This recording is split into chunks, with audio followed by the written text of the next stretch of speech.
Hello,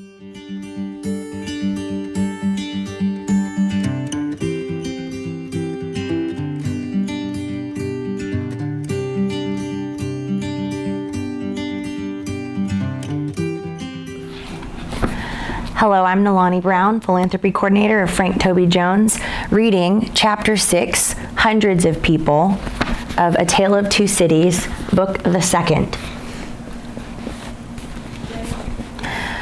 The quiet lodgings of Dr. Manette were in a quiet street corner not far from Soho Square.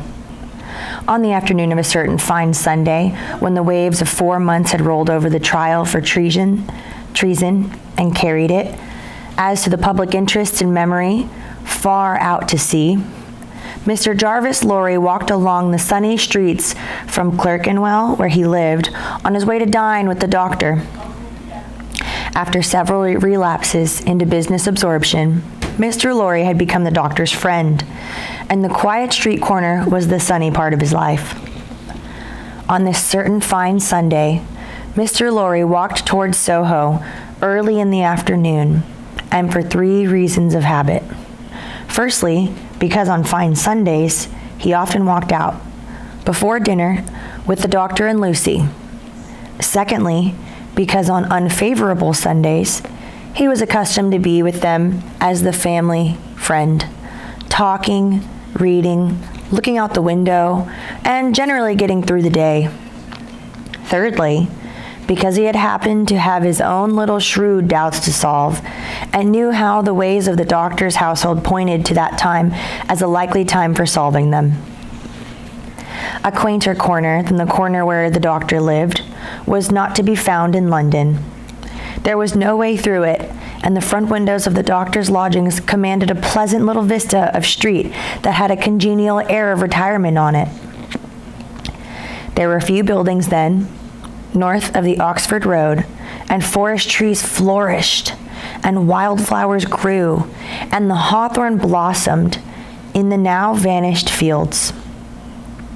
As a consequence, country airs circulated in Soho with vigorous freedom, instead of languishing into the parish like stray paupers without a settlement, and there was many a good south wall, not far off, on which the peaches ripened in their season.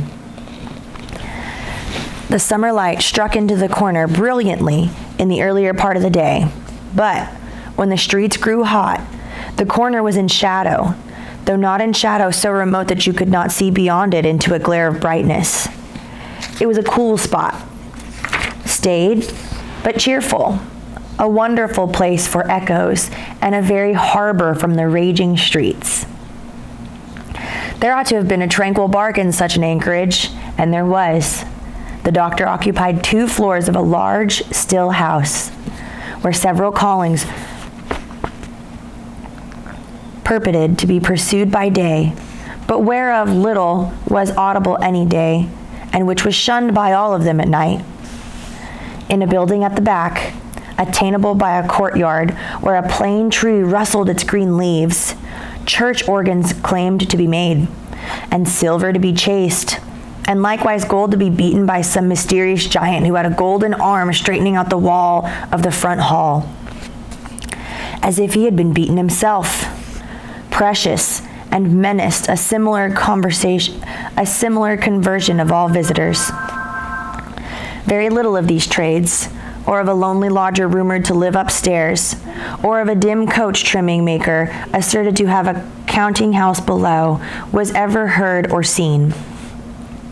Occasionally, a stray workman putting his coat on traversed the hall, or a stranger peered out here, or a distant clink was heard across the courtyard, or a thump from a golden giant.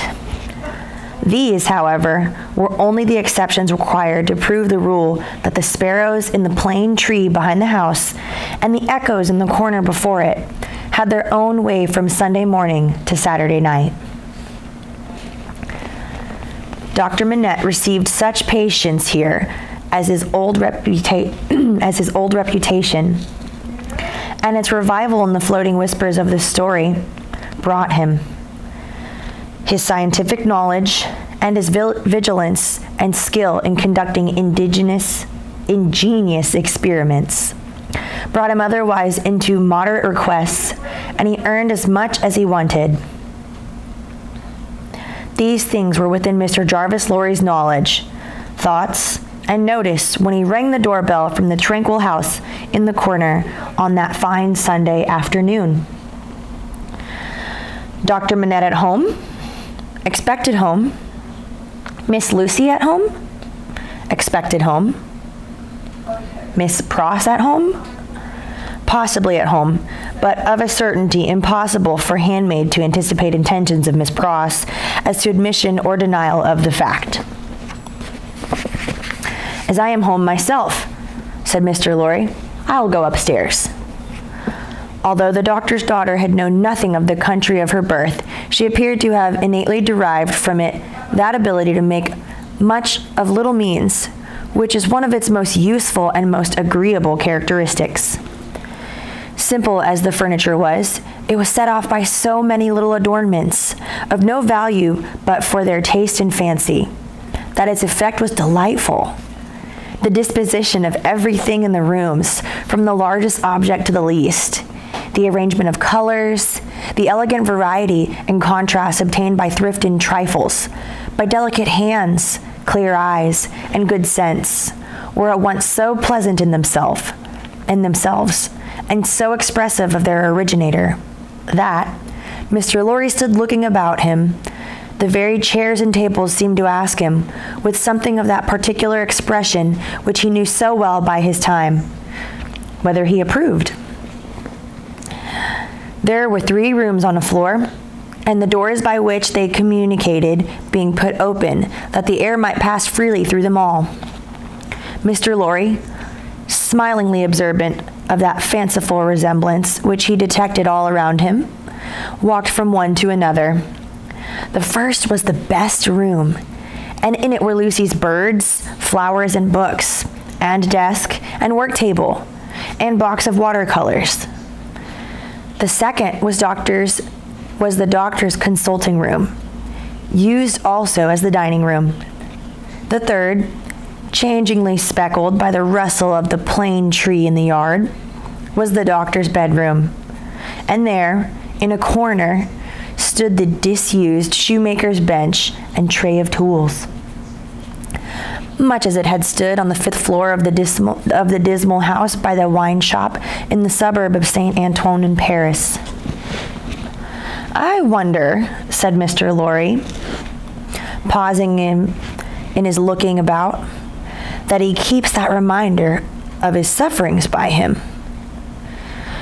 And why wonder that? Was the abrupt inquiry made him start? Was the abrupt inquiry that made him start?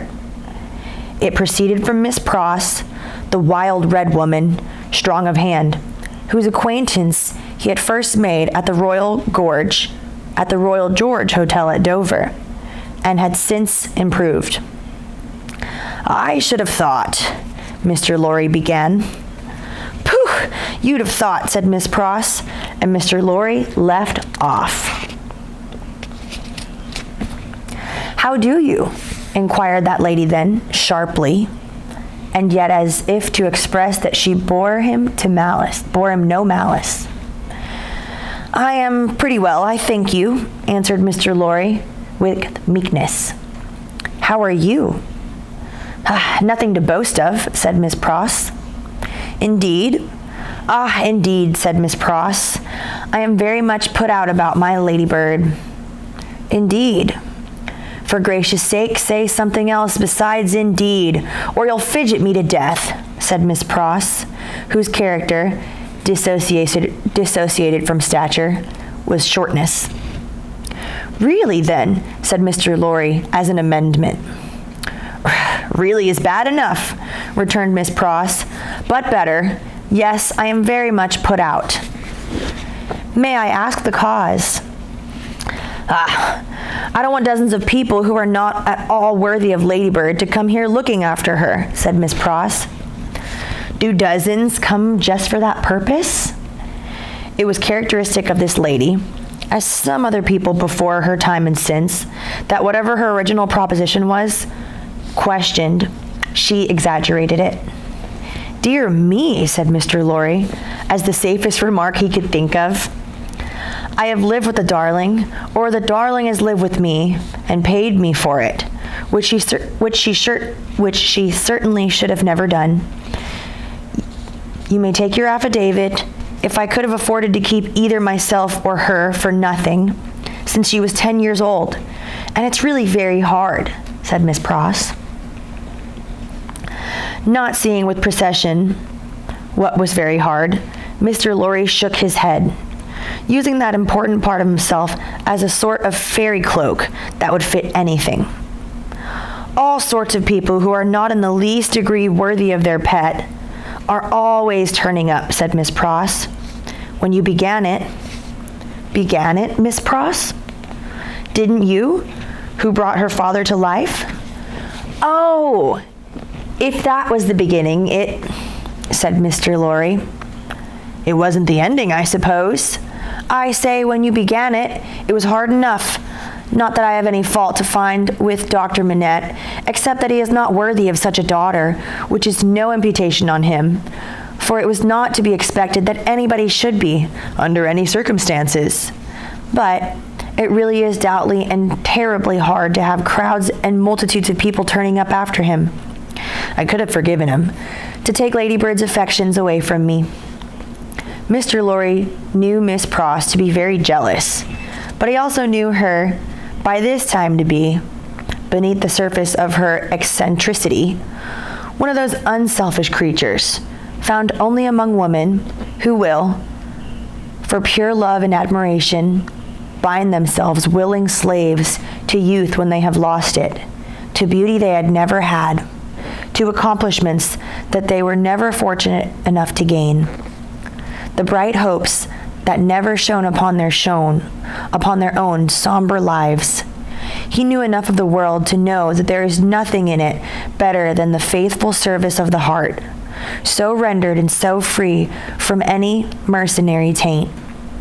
He had such an exalted respect for it that, in the retributive arrangements made by his own mind, we all made such arrangements, more or less, he stationed Miss Pross much nearer to the lower angels than many ladies immeasurably better got up both by nature and art, who had balances at Tellson's. "There never was, nor will be, but one man worthy of Lady Bird," said Miss Pross, "and that was my brother Solomon, if he hadn't made a mistake in life." Here again, Mr. Lorry's inquiries into Mrs. Pross's personal history had established the fact that her brother Solomon was a heartless scoundrel who had stripped her of everything she possessed, as a stake to speculate with, and had abandoned her in poverty forevermore, with no touch of compunction. Miss Pross's fidelity of belief in Solomon, deducting a mere trifle of his slight by mistake, was quite a serious matter with Mr. Lorry, and its weight in his good opinion of her. "As we happen to be alone for the moment, and are both people of business," he said, when they got back to the drawing-room, and sat down there in friendly relations, "let me ask you, does the doctor, in talking with Lucy, never refer to the shoemaking time? Yet?" "Never. And yet keeps that bench and those tools behind him." "Ah," returned Miss Pross, shaking her head, "but I don't say he don't refer to it within himself." "Do you believe that he thinks of it much?" "I do," said Miss Pross. "Do you imagine," Mr. Lorry begun, when Miss Pross took him up short with, "Never imagine anything. Have no imagination at all. I stand corrected. Do you suppose? You go so far as to suppose sometimes." "Now and then," said Miss Pross. "Well, do you suppose," Mr. Lorry went on, with a laughing twinkle in his bright eye as it looked kindly at her, "do you suppose that Dr. Manette has any theory of his own, preserved through all those years, relative to the cause of his being so oppressed, perhaps even to the name of his oppressor? I don't suppose anything about it, but what Lady Bird tells me, and that is that she thinks he has. Now, don't be angry at my asking all these questions, because I'm a mere dull man of business, and you are a woman of business. Dull? Miss Pross inquired with placidity. Rather wishing his modest adjective away, Mr. Lorry replied, No, surely not. To return to business, is it not remarkable that Dr. Manette, unquestionably innocent of any crime, as we were all well assured he is, should never touch upon that question? I will say not with me, though he had business relations with me many years ago, and we are now intimate. I will say with the fair daughter to whom he is so devotedly attached, and who is so devotedly attached to him. Believe me, Miss Pross, I don't approach the topic with you out of curiosity, but out of zealous interest. Well, to the best of my understanding, and to the bad's best, you'd tell me, said Miss Pross, softened by the tone of the apology. He's afraid of the whole subject. Afraid? It's plain enough, I should think, why he may be. It's a dreadful remembrance. Besides that, his loss of himself grew out of it. Not knowing he lost himself, or how he recovered himself, he may never feel certain of not losing himself again. That alone wouldn't make the subject pleasant, I should think. It was a profounder remark than Mr. Lorry had looked for. True, said he, and fearful to reflect upon. Yet, a doubt lurks into my mind, Miss Pross, whether it is good for Dr. Manette to have that suppression always shut up within him. Indeed, it is doubt and the uneasiness it sometimes causes me that has led me to our present confidence. Can't be helped, said Miss Pross, shaking her head. Touch that string, and he instantly changes for the worst. Better leave it alone. In short, must leave it alone. Like or no like. Sometimes he gets up in the dead of the night and will be heard by us overhead, there, walking up and down in his room. Lady Bird has learnt to know then that his mind is walking up and down in his old prison. She hurries to him, and they go on together, walking up and down, until he's composed. But he never says a word of the true reason of his restlessness to her, and she finds it best not to hint at it to him. In silence, they go walking up and down together, till her love and company have brought him to himself. Notwithstanding Miss Pross's denial of her own imagination, there was a perception of the pain and of being monotonously haunted by one sad idea in her repetition of the phrase, walking up and down, which testified to her possessing such a thing. The corner had been mentioned as a wonderful corner of echoes.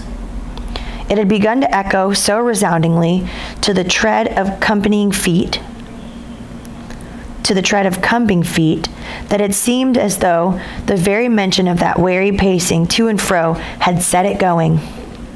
Here they are, said Miss Pross, rising to break the conference, and now we shall have hundreds of people pretty soon. It was such a curious corner in its acoustical properties, such a peculiar ear of a place, that as Mr. Lorry stood at the open window looking for the father and daughter whose steps he heard, he fancied they would never approach. Not only would the echoes die away, as though the steps had gone, but echoes of other steps that never came would be heard in their stead, and would never die away for good when they seemed close at hand. However, father and daughter did last appear, and Miss Pross was ready at the street door to receive them.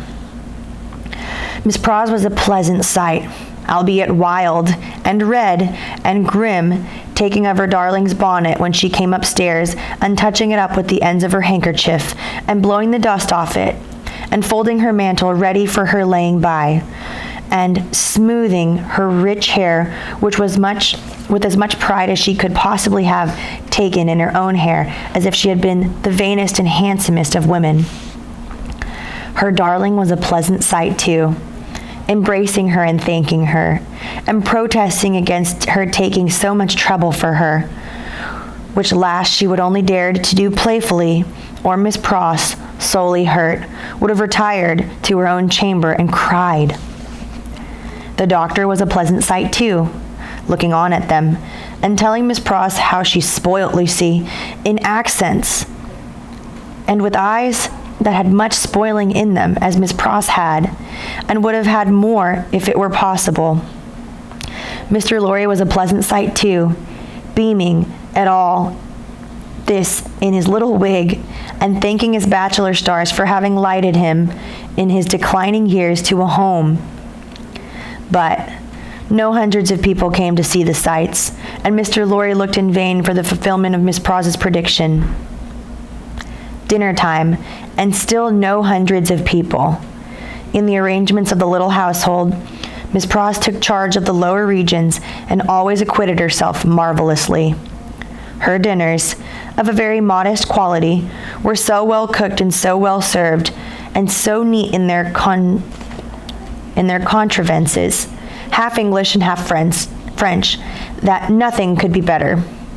Miss Pross's friendship being of the thoughtfully practical kind, she had ravaged Soho and the adjacent provinces in search of impoverished French who, tempted by shillings and half-crowns, would impart culinary mysteries to her.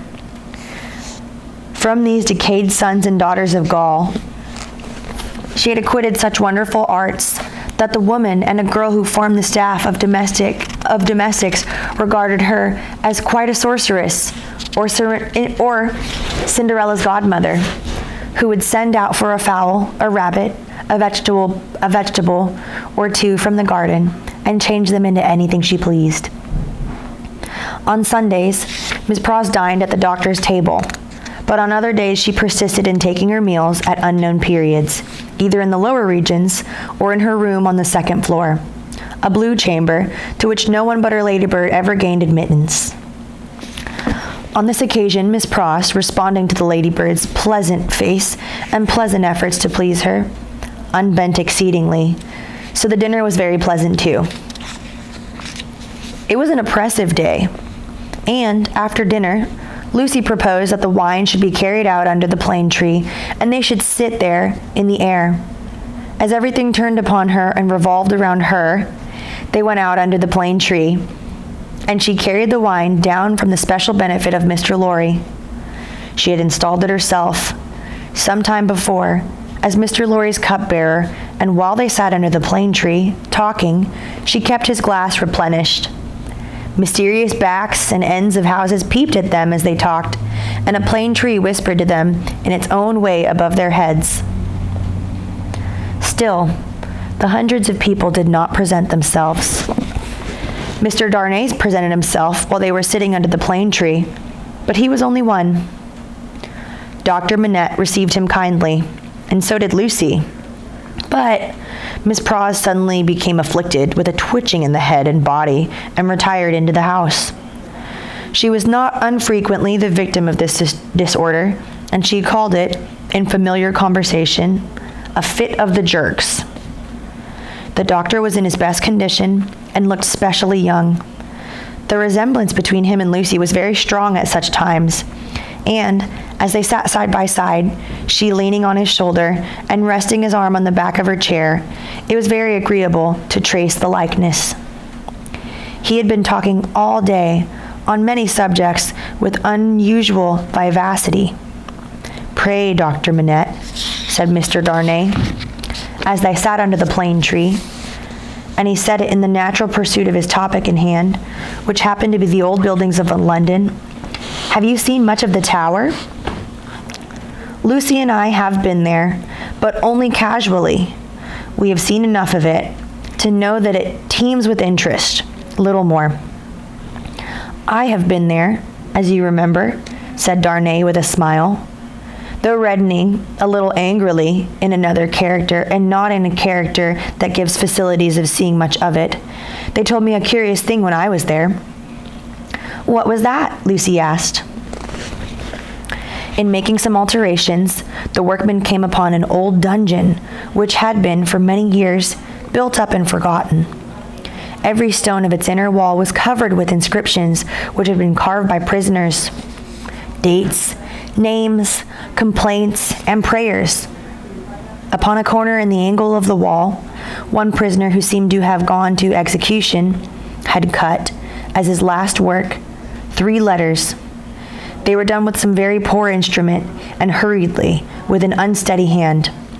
At first they were read as DIC, but on being more carefully examined, the last letter was found to be a G. There was no record or legend of any prisoner with those initials, and many fruitless guesses were made that the name could have been, at length. It was suggested that the letters were not initials, but the complete word, dig. The floor was examined and very carefully under the inscription, and in the earth beneath a stone or tile or some fragment of paving were found the ashes of a paper, mingled with the ashes of a small leathern case or bag. What the unknown prisoner had written will never be read, but he had written something and hidden it away to keep it from the gaoler. "My father!" exclaimed Lucy. "You are ill." He had suddenly started up, with his hands to his head. His manner and his look quite terrified them all. "No, my dear, not ill. There are large drops of rain falling, and they made me start. We had better go in." He recovered himself almost instantly.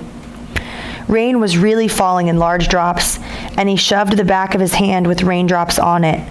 But he said not a single word in reference to the discovery that he had been told of. And as they went into the house, the business eye of Mr. Lorry either detected or fancied it detected on his face as it turned towards Charles Darnay the same singular look that had been upon it when it turned towards him in the passages of the courthouse. He recovered himself so quickly, however, that Mr. Lorry had doubts of his business eye. The arm of the golden giant in the hall was not more steady than he was, and he stopped under it to remark to them that he was not of yet proof against the slight surprises, if he ever would be, that the rain had startled him. Tea time, and Miss Pross making tea with another fit of the jerks upon her, and yet no hundreds of people. Mr. Carton had lounged in, but he only made 2. The night was so very sultry that although they sat with doors and windows open, they were overpowered by heat. When the tea table was done with, they all moved to the windows and looked out into the heavy twilight. Lucy sat by her father. Darnay sat beside her. Carton leaned against a window.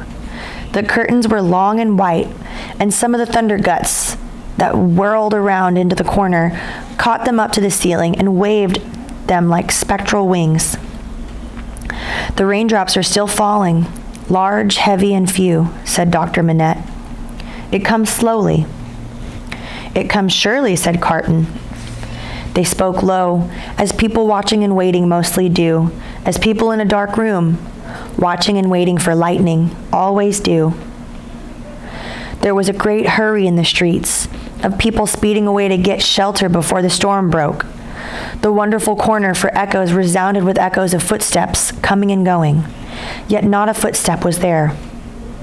"A multitude of people, and yet a solitude," said Darnay, when they had listened for a while. "Is it not impressive, Mr. Darnay?" asked Lucy. "Sometimes I have sat here for an evening, until I have fancied, but even the shade of a foolish fancy makes me shudder tonight, when all is so black and solemn." "Let us shudder too. We may know what it is." it will seem nothing to you. Such whims are only impressive as we originate them, I think. They are not to be communicated. I have sometimes sat alone here of an evening, listening, until I have made the echoes out to be echoes of all the footsteps that are coming by and into our lives. There is a great crowd coming one day into our lives, if that be so, Sidney Carton struck in his moody way. The footsteps were incessant, and the hurry of them became more and more rapid. The corner echoed and re-echoed with the tread of feet, some, as it seemed, under the windows, some, as it seemed, in the room, some coming, some going, some breaking off, some stopping altogether, all in the distant streets, and not one within a sight. All these footsteps destined to come to all of us, Miss Minette, or are we to divide them among us? I don't know, Mr. Darnay. I told you it was a foolish fancy, but you asked for it. When I have yielded myself to it, I have been alone, and when I have imagined them the footsteps of the people who are to come into my life and my father's. I take them into mine, said Carton. I ask no questions, and I make no stipulations. There's a great crowd bearing down upon us, Miss Minette, and I see them. By the lightning. He added the last words after there had been a vivid flash which had shown him lounging in the window. And I hear them, he added again, after a peal of thunder. They come fast, fierce, and furious. It was the rush and roar of the rain that he typified, and it stopped him, for no voice could be heard in it. A memorable storm of thunder and lightning broke with that sweep of water, and there was not a moment's interval in crash and fire and rain until after the moon rose at midnight. The great bell of St. Paul's was striking one in the cleared air when Mr. Lorry, escorted by Jerry, high-booted and bearing a lantern, set forth on his return passage to Clerkenwell. There were solitary patches of road on the way beaten Soho and Clerkenwell, and Mr. Lorry, mindful of footpads, always retained Jerry for his service, though it was usually performed a good 2 hours earlier. What a night it has been, almost a night, Jerry, said Mr. Lorry, to bring the dead out of their graves. I never see the night myself, master, nor yet I don't expect to see it. What would do that? Answered Jerry. Good night, Mr. Carton, said the man of business. Good night, Mr. Darnay. Shall we ever see such a night together? Perhaps. See the great crowd of people with its rush and roar bearing down upon them too. The end of chapter 6. We will pick up on chapter 7 of Book the Two, A Tale of Two Cities by Charles Dickens, and it's called Monsieur the Marquis in Town. I am Nalani Brown. Thank you for listening. We will see you next time.